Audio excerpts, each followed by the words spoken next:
दर्शकवृन्द, घटना र चिरफारको नयाँ अङ्कमा यहाँहरूलाई हार्दिक स्वागत छ। आजको अङ्कमा हामी राष्ट्रिय स्वतन्त्र पार्टीका सभापति तथा पूर्व गृहमन्त्री रवि लामिछाने किन पटक पटक पक्राउ पर्छन्, आखिर मुद्दा के थियो भन्ने बारेमा चिरफार गर्दैछौँ। लागौँ सामग्रीतर्फ। पूर्व गृहमन्त्री एवं राष्ट्रिय स्वतन्त्र पार्टी रासोपाका सभापति रवि लामिछानेलाई जिल्ला कारागार भैरवा रूपन्देही राखिएको छ। उनलाई कारागारको 4 नम्बर ब्लकमा एक्लै राखिएको छ। कारागार चलान हुँदै गर्दा उनले अदालतको आदेशप्रति सम्मान रहेको बताएका छन्। कारागार चलानका क्रममा रविले कुनै माग र गुनासो नगरेको कारागार प्रशासक सुरेश भण्डारीले बताएका छन्। रवि लामिछानेलाई राति आफ्नै निवास काठमाडौँबाट पक्राउ गरिएको थियो। त्यस रात उनलाई जिल्ला प्रहरी परिसर काठमाडौँको हिरासतमा राखिएको थियो। चैत्र 23 गते नै यति एयरलाइन्सको विमान मार्फत बिहान गौतम बुद्ध विमानस्थलमा अवतरण गराई जिल्ला प्रहरी कार्यालय रूपन्देहीको हिरासतमा राखिएको थियो। सरकारी बिदाका कारण 2 दिनसम्म हिरासत बिताएका लामिछानेलाई जिल्ला अदालत रूपन्देहीमा उपस्थित गराएर थुनुवा पुर्जी दिई भैरवा कारागार पठाइएको छ। अब उनी कारागारभित्रै बसेर मुद्दा लड्नेछन्। यसअघि 13 माघमा बुटवलको सुप्रिम सहकारी ठगी प्रकरणमा रूपन्देही जिल्ला अदालतका न्यायाधीश प्रहलाद कुमार योगीको इजलासले लामिछानेलाई 1 करोड रुपैयाँ धरौटीमा रिहा गर्न आदेश दिएको थियो। तर उक्त आदेश विरुद्ध सरकारी वकिल पक्ष र रवि आफै पनि उच्च अदालत बुटवल पुगेका थिए। सरकारी पक्षले धरौटीमा छाड्ने आदेश बदर गर्दै पूर्वपक्षका लागि थुनामै राख्नुपर्ने माग गरेको थियो भने रविले धरौटीको आदेश खारेज गर्दै साधारण तारिखमा रिहा हुनुपर्ने माग गरेका थिए। उच्च अदालत गएका यी दुवै पक्षको निवेदन एकसाथ राखेर सुनुवाई भएको थियो, जसमा उच्च अदालत तुलसीपुरको बुटौल इजलासका न्यायाधीशद्वय रमेश ढकाल र स्वीकृति पराजुलीले यसअघिको आदेश खारेज गर्दै पूर्वपक्षका लागि कारागार पठाउने आदेश गरेका छन्, जसका कारण उच्च पुगेका यी दुई निवेदनमाथिको प्रक्रिया टुङ्गिएको छ। उच्च अदालत पुगेको यो केस टुङ्गिए पनि अन्य जिल्लाको अवस्था भने विचाराधीन नै छ। यसअघि कार्तिक 2 गते काठमाडौँको वनस्थलीस्थित पार्टी कार्यालयबाट पक्राउ परेका रवि विरुद्ध सूर्यदर्शन सहकारी ठगी प्रकरणमा कास्की जिल्ला अदालतमा मुद्दा दायर भएको थियो। 3 महिना लामो अनुसन्धानपछि उनी विरुद्ध सम्पत्ति शुद्धिकरण, सङ्गठित अपराध र सहकारी ठगी मुद्दा दर्ता भएको थियो। उक्त मुद्दाको सुनुवाई गर्दै न्यायाधीश नितिज राईको 25 पुसको इजलासले लामिछानेलाई 25 लाख धरौटीमा छाड्न आदेश दिएको थियो। त्यसपछि उनी धरौटीमा रिहा भएका थिए। यो आदेश विरुद्ध सरकारी वकिल पक्ष र रवि दुवै उच्च अदालत पोखरा पुगेका थिए। सरकारी पक्षको पुनरावेदन निवेदनमा सुनुवाई गर्दै 8 माघमा उच्च अदालत पोखराका न्यायाधीश राजु कुमार खतिवडाले इजलासको धरौटीमा छाड्नुको कारण माग गरेको थियो। त्यसपछि 14 माघमा रवि पनि उच्च अदालत पोखरा पुगेका थिए। 15 माघमा उच्च अदालतका न्यायाधीश मिलन कुमार राईको इजलासले कैफियत प्रतिवेदन माग गरेको थियो। त्यसपछि भने अर्को सुनुवाइका लागि पेशी तोकिएको छैन। अहिले पनि यो मुद्दा विचाराधीन अवस्थामै पोखरामा छ। कालीमाटीमा रहेको स्वर्णलक्ष्मी सहकारीको ठगी प्रकरणमा लामिछाने विरुद्ध काठमाडौँ जिल्ला अदालतमा मुद्दा दर्ता भएको थियो। उक्त सहकारी ठगी प्रकरणमा लामिछानेलाई 2 माघमा काठमाडौँ जिल्ला अदालतका न्यायाधीश माधव प्रसाद अधिकारीको एकल इजलासले 60 लाख धरौटीमा छाड्न आदेश दिएको थियो।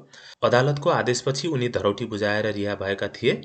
अदालतको यो आदेश विरुद्ध सरकारी वकिल कार्यालय 28 माघमा उच्च अदालत पाटन गएको थियो। रविलाई धरौटीमा छाड्ने आदेशको बदरको माग गर्दै पूर्वपक्षका लागि कारागारमै राख्नुपर्ने माग सरकारी वकिल पक्षको थियो। त्यसपछि 8 चैतमा रवि पनि उच्च अदालत पाटन पुगेका थिए। धरौटीमा छाड्ने आदेश बदर गर्दै साधारण तारिखमा रिहा हुनुपर्ने उनको माग थियो। 11 चैतमा पहिलो पटक लामिछानेले दायर गरेको मुद्दाको पेशी उच्च अदालत पाटनमा परेको थियो। न्यायाधीश लेखनाथ पौडेलको इजलासले लामिछानेले धरौटी बदर गर्दै साधारण तारिखमा बस्नुपर्ने माग राख्दै गरेको मुद्दा र धरौटीमा नभई पूर्वपक्षमा राख्नुपर्ने माग गर्दै दायर भएको रिटसँगै राखेर हेर्न आदेश भएको थियो। 23 चैतमा दोस्रो पेशीमा खडानन्द तिवारीको इजलासले कानुन बमोजिम गर्नु भन्दै केही कागजातहरू मगाएको थियो। त्यसपछि यो मुद्दाको सुनुवाई भएको छैन। उच्च अदालत पाटनमा पुगेको यो मुद्दाको पनि अहिले विचाराधीन अवस्थामा छ। सहारा चितवन सहकारी ठगी प्रकरणमा पनि रवि लामिछाने धरौटीमा रिहा भएका थिए। 24 माघमा चितवनका जिल्ला न्यायाधीश दयाराम ढकालको इजलासले 54 लाख धरौटीमा छाड्न आदेश दिए लगत्तै रवि धरौटी बुझाएर रिहा भएका थिए। यो धरौटी विरुद्ध पनि रवि उच्च जाने तयारी गरेका थिए। त्यसका लागि डकुमेन्टेसनको काम समेत भइरहेको थियो। धरौटी बदरको माग गर्दै साधारण तारिखमा रिहा हुनुपर्ने माग राख्दै उनी उच्च जाने तयारीमा थिए, लामिछानेका एक सहयोगीले बताएका छन्।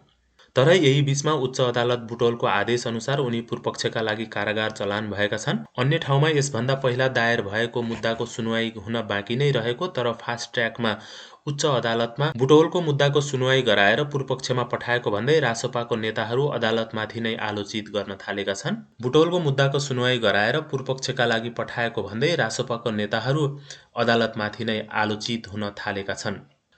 रवि लामिछानेले पर्चामा मुद्दा दर्ता गर्न विलम्ब गरिएको भन्दै रविले असन्तुष्टि जनाएका थिए। यता पर्साका प्रहरी प्रमुख तथा एसपी गौतम मिश्रले भने जतिसक्दो चाँडो अनुसन्धान टुङ्ग्याएर मुद्दा दर्ता गर्ने प्रक्रिया रहेको बताएका छन्। सरकारी वकिल कार्यालयको निर्देशनअनुसार गर्नुपर्ने अनुसन्धानका चरणहरू समेत बाँकी नै रहेकोले केही ढिलाइ भएको एसपी मिश्रले बताउँछन्। यो केसमा उनी एकल प्रतिवादी होइनन्, उहाँसँगै अन्य प्रतिवादीहरू पनि छन्। धेरै प्रतिवादी भएपछि अनुसन्धानका लागि पनि सोही अनुसारको समय लाग्नु स्वाभाविक हो, मिश्रले बताएका छन्। उनले भने जस्तै सानो पाइला सहकारी ठगी प्रकरणमा पूरक जाहेरी मार्फत रविसहित 14 जना विरुद्ध पक्राउ पूर्जी जारी भएको थियो। 14 आरोपीमध्ये केही भने सम्पत्ति शुद्धिकरणको समेत अनुसन्धान गर्नुपर्ने भएकाले समय लागेको उनको तर्क छ। अर्कोतर्फ भने सरकारी वकिल कार्यालयको निर्देशनअनुसार गर्नुपर्ने अनुसन्धानका चरणहरू समेत बाँकी नै रहेकोले केही ढिलाइ भएको एसपी मिश्रले बताउँछन्। रविसहित 14 जना विरुद्ध सानो पाइला सहकारीको रकम अपचलनको बारेमा 19 मङ्सिरमा पर्सा जिल्ला अदालतबाट पक्राउ पूर्जी जारी भएको थियो। सोही सहकारीका पूर्व सञ्चालक तथा संरक्षक जी बिराई हुन्। तत्कालीन वीरगञ्ज उपमहानगरपालिकाको 8, 13, 14, 18 र 19 नम्बर वडाका कार्यक्षेत्र रहेको सानो पाइला सहकारीले करिब 800 बचतकर्ताको 1 अर्ब 35 करोड रुपैयाँ बचत जम्मा गरेको थियो। सहकारीले ऐन विपरीत सदस्य समेत नरहेका वीरगञ्ज बाहिरका व्यक्तिलाई ऋण दिएर रकम अपचलन गरेको आरोप छ। बचतमध्ये करिब 92 करोड रुपैयाँ कार्यक्षेत्र बाहिर गएर लगानी गरेको अपचलनको आरोप लागेको छ। यो सहकारीबाट जी बिराई सञ्चालक रहेको नेचर हब इन्टरनेसनललाई 1 करोड 37 लाख, नेचर नेस्ट प्रणालीलाई 1 करोड 85 लाख र स्प्रिङवुड रियल इस्टेटलाई 1 करोड 1 लाख कर्जा प्रवाह गरिएको छ। पूर्व गृहमन्त्री एवं राष्ट्रिय स्वतन्त्र पार्टीका सभापति रवि लामिछानेलाई रूपन्देही जिल्ला कारागार चलान गरिएको छ। उच्च अदालत बुटोल इजलासको आदेश लगत्तै समातिएका लामिछानेलाई प्रहरीले रूपन्देही जिल्ला अदालतमा हाजिर गराएर कारागार पठाएको हो। थुनुवाको रूपमा कारागार पुगेका पूर्व गृहमन्त्री लामिछाने अब कहिलेसम्म त्यहाँ बस्नुपर्छ भन्ने निश्चित छैन। उनको कारागार बसाई कति लामो जान्छ भन्ने विषय मूलतः दुई ढङ्गले निरूपण हुन्छ।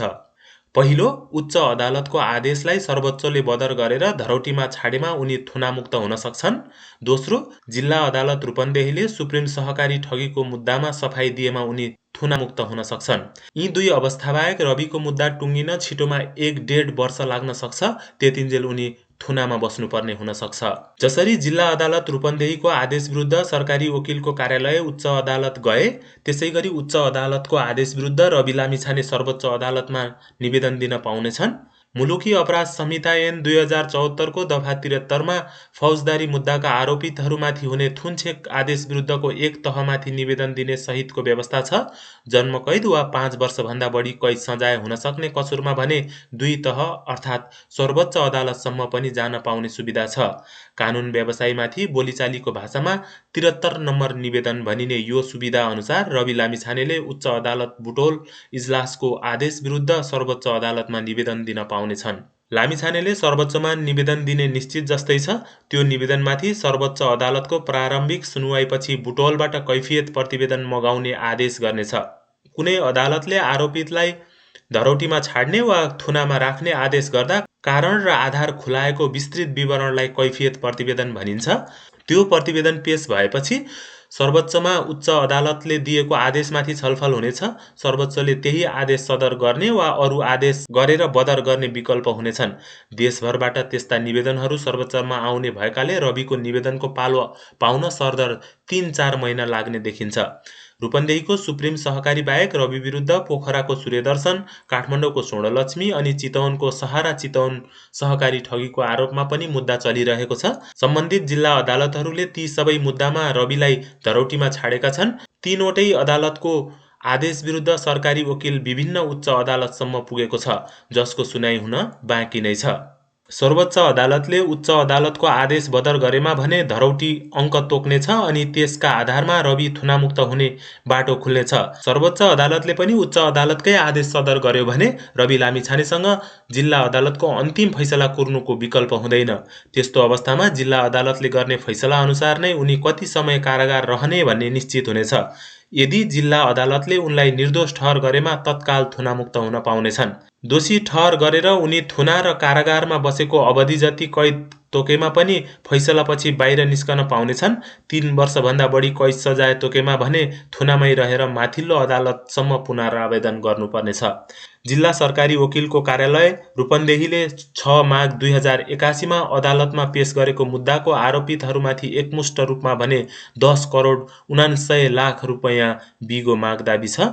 बढी कैद सजाय मागदाबी गर्न ठूलो आकारको बिगो देखाएर पनि रविमाथि व्यक्तिगत रूपमा 2 करोड ऋण लिएको अनि गोर्खा मिडियामा थप 2 करोड रुपैयाँ ऋण प्रवाह भएको भन्ने आधार देखाई 4 करोड रुपैयाँ हिनामिना गरेको आरोप छ। सरकारी वकिलको कार्यालय रूपन्देहीले रवि लामिछानेमाथि सरकारी ऐनको दफा 124 क 5 बमोजिम सजायको मागदाबी गरेको छ। उक्त व्यवस्थामा 10 करोड रुपैयाँ भन्दा माथि ठगी भएमा 6 देखि 8 वर्षसम्म कैद सजायको व्यवस्था छ। त्यही उपदफामा 1 देखि 10 करोडसम्म बिगो भए 4 देखि 6 वर्षसम्मको कैद सजायको व्यवस्था छ। प्रहरीले संगठित अपराधको समेत आरोप जोडेर 1.5 गुणा सजायको मागदाबी गरेको छ। त्यसरी हिसाब गर्दा आरोप पत्रमा लामिछानेमाथि 6 देखि 9 वर्ष कैद सजाय मागदाबी भएको देखिन्छ। दर्शकवृन्द, के रवि लामिछानेलाई 6 देखि 9 वर्षसम्मै कैद हुन सक्छ त? दर्शकवृन्द, तपाईहरूलाई आजको घटना र चिरफार कस्तो लाग्यो? यदि यो भिडियो मन परेमा लाइक, कमेन्ट र सेयर गर्नुहोला। अन्त्यमा हाम्रो च्यानललाई सब्स्क्राइब गर्न पनि नभुल्नुहोला।